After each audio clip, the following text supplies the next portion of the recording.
नीमच के भाजपा कार्यालय तपोभूमि को लेकर भारी राजनीति गरमाई हुई है।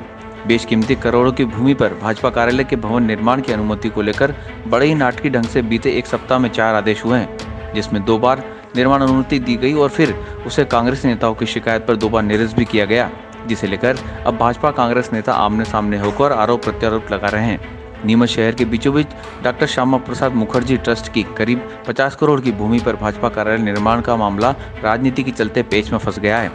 इस भूमि पर भाजपा का अस्थायी कार्यालय टीन शेड में चल रहा है, जहां भाजपा पक्का निर्माण करना चाहती थी, जिस पर नगर पालिका से अनुमति भी ली गई, लेकिन जिला कलेक्टर के यहाँ कांग्रेस नेताओं ने आपत्ति लेते हुए नगर पालिका अधिकारी से इस अनुमति को निरस्त करवा डाला।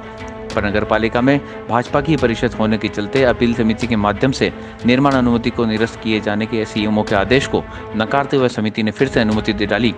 लेकिन अब यह मामला फिर से मध्य प्रदेश शासन में अटकाते हुए वहां से नेताओं ने इस अनुमति को निरस्त करवा डाला है, जिसे लेकर भाजपा नेता कांग्रेस पर ओछी राजनीति किए जाने का आरोप लगाते हुए बेजा परेशान किए जाने की बात कह रहे हैं, जबकि कांग्रेसी नेता इस मामले में आवंटन पर ही सवाल खड़े करते हुए भाजपा कार्यालय का संचालन ही इस जमीन पर अवैध करार दे रहे हैं। नगर सुधार न्यास द्वारा डॉक्टर श्यामा प्रसाद मुखर्जी ट्रस्ट को यह भूमि आवंटन की गई है और नियमानुसार की गई है, विधिवत की गई है।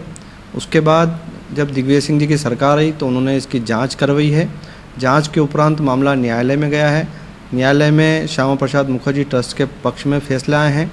उसके बाद जो यहाँ की न्यायालय है उसने ये आदेश दिया है कि नगर पालिका श्यामा प्रसाद मुखर्जी ट्रस्ट को निर्माण अनुमति प्रदान करे, लीज रेंट जमा करे, संपत्ति कर जमा करे।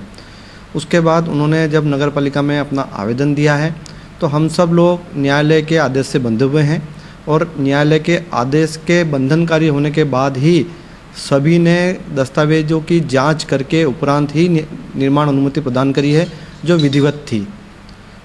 सिर्फ कांग्रेस के कुछ नेताओं के दबाव में आकर मुख्य नगरपालिका अधिकारी ने जो निर्माण अनुमति निरस्त करी वे राजनीतिक उनका निर्णय था, जबकि कानूनी और विधि के अनुरूप अगर निर्णय लेते तो जो पूर्व में निर्माण अनुमति जारी करी गई वो सही थी।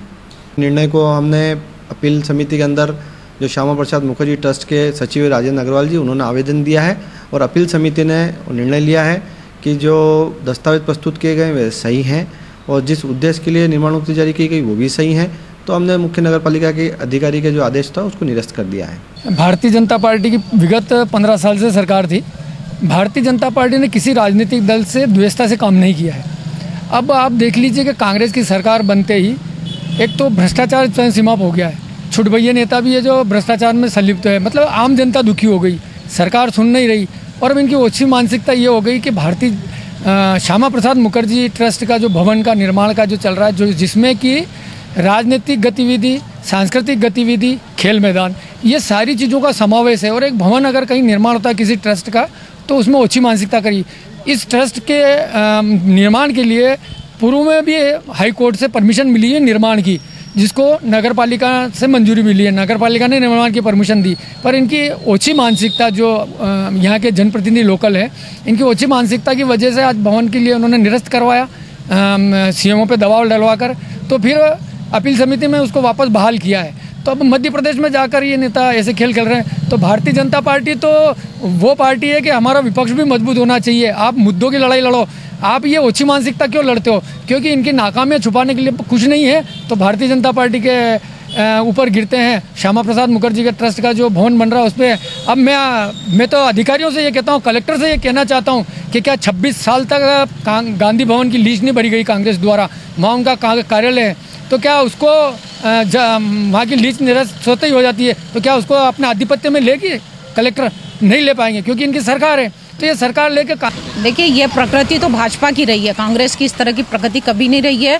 अगर वैधानिक है तो कोई भी सरकार हो, भली वो कांग्रेस की हो और दबाव बनाए कितना भी, वो कर नहीं सकती है, क्योंकि हमारे यहाँ न्यायपालिका है वो स्वतंत्र है और कोर्ट का डिसीजन तो किसी भी हालत में कोई भी सरकार हो उसको मानना ही पड़ता है। भी बड़े बड़े नेताओं को, देश के शीर्ष नेताओं को कोर्ट की उसका सामना करना पड़ता है और जेल तक जाना पड़ता है। तो इसमें कोई प्रशासनिक अधिकारी हो या नेता हो या सरकार हो, इसका कुछ नहीं है। रहा सवाल कि भाजपा स्वयं अवैधानिक कार्य करके और अवैधानिक तरीके से उन्होंने भूमि आवंटन कराया। सबको पता है कि यह जमीन जो है वो खेल मैदान के लिए आरक्षित है, तो कहीं से कहीं तक इसमें सरकारी दबाव या कांग्रेस सरकार का दबाव और कांग्रेस सरकार के कारण झूठा वो करना, ये सब भाजपा के, भारतीय जनता पार्टी के झूठे आरोप हैं कांग्रेस पे। ये प्रकृति तो भाजपा की रही है, न कि कांग्रेस। पूरे मध्य प्रदेश में अवैधानिक भूमि आवंटन का उन्होंने खेल रचाया था, जिसके चर्चे आज समय समय पर हम पूरे प्रदेश में देखते और सुनते आ रहे हैं। नीमच भी उसमें अछूता नहीं रहा और उसी कार्यकाल के दौरान जो जमीन खेल मैदान के लिए आरक्षित है वर्षों से, और ट्रस्ट की ज़मीनें चूंकि है और ट्रस्ट द्वारा जो आवंटित की गई है उसमें शर्त ये है कि ये खेल मैदान के लिए आरक्षित है। तो प्रथम दृष्टया तो निर्माण अनुमति तो बात की चीज़ है, ये जो अस्थायी रूप से कार्यालय बनाए यही मेरी दृष्टिकोण में पूर्ण रूप से गलत है, अवैधानिक है।